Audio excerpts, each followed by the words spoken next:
I'm having a good day, too. It was called No Collusion, No Obstruction. Well, if you're looking for a new book to read, the Mueller report has hit the bookshelves and, of course, the World Wide Web. It's only 448 pages long. Volume 1 is Mueller's investigation into collusion. Volume 2 is his investigation into the president's alleged obstruction of justice. After a 2-year, $35 million investigation, the president cleared of collusion and obstruction, however, not exonerated. There was roughly 800 redactions, and Mueller listed 10 instances where the president's actions could be interpreted as obstruction, but not beyond reasonable doubt. But it seems there's more questions than answers from the report. Back with our panel, Alex Tavlian, Mauro Santoyo, and Samuel Molina. Guys, we'll get to, obviously, our report cards on the governor, but here it is, the full report. There will be a test later. No kidding.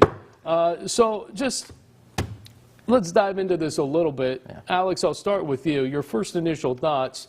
We kind of knew what was going to come out of this, and now everybody wants Mueller in Congress. Yeah, and I think a lot of that stems from the fact that he left some latitude and sort of threw a bone to congressional Democrats who have been beating the drum for 2 years saying there is collusion when there was no evidence of collusion. And so a lot of this is there's a unwinding of a 2-year narrative against the president that there has to be something to salvage. And so, you know, now Jerry Nadler is trying to drag Mueller into the House Judiciary Committee, you know, to hold account why he didn't establish beyond reasonable doubt. And, you know, it's the prosecutor's creed. You got to be able to take a case you know you can win. And I don't think he ever saw it, and that's kind of why Democrats are where they are. Sam, I'll come to you now because California Congressman Adam Schiff says, hey, all along there was collusion, all along there was collusion. Now there's not collusion, and we see the report. Schiff has some explaining to do, but how does he overcome some of the things that he said?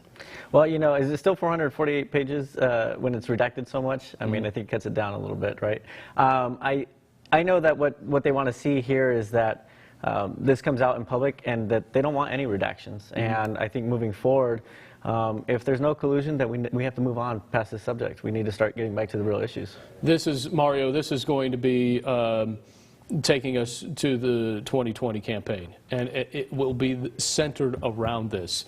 Do you fear how that's going to change a lot of voters' mind? You know, I guess as just a normal citizen, I'm very tired of us spending big-time dollars on a report and then not letting it go once it's done. It's done. I think there are issues that are much more important, such as immigration, that the focus ought to be, Congress ought to be focused there. No more hearings. You know, it is what it is. Let's move forward. It kind of feels like what they did with Hillary Clinton with the I think they had 11 or 13 hearings on her, and they didn't find anything, and you know they just need to move on. Let me ask you guys just real quick. Any of you printed this out and start reading it? No. No, man. No. I read it online. I can't. My printer would be dead at this point. Well, my eyeballs are already cross-eyed. Let's get to Governor Newsom. First 100 days in office, doubling down on the water tax. Wants to add $10 a month to customers for cleaner water. That affects about 1 million Californians. We know about the high-speed rail situation that he shortened that for now. His feud with Donald Trump. Mario, I'm going to come to you because this is your wheelhouse when you talk about the water issue.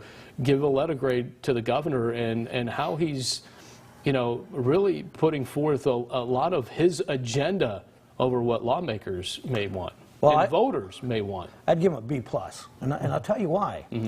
Because he has demonstrated a great interest in the Central Valley, and my perspective is that, okay?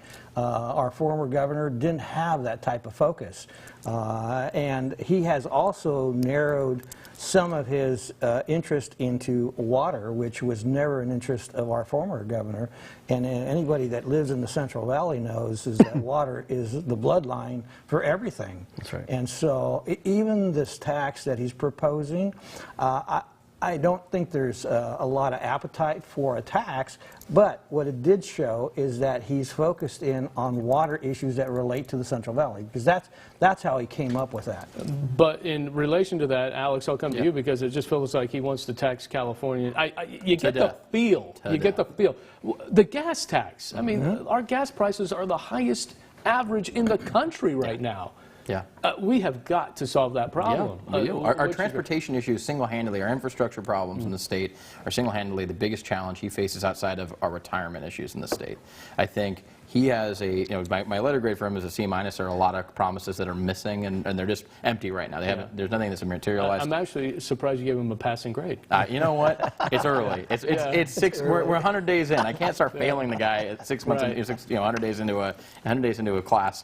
But at the end of the day, there's a lot of infrastructure issues. For the Valley, the cut to high-speed rail single-handedly eliminates a lot of plans. And tomorrow's Sun's going to feature a story by George Hofstadter about how the reduction in high-speed rail is single-handedly cutting the city of Fresno's plans to build a high-grade maintenance facility for the rail line.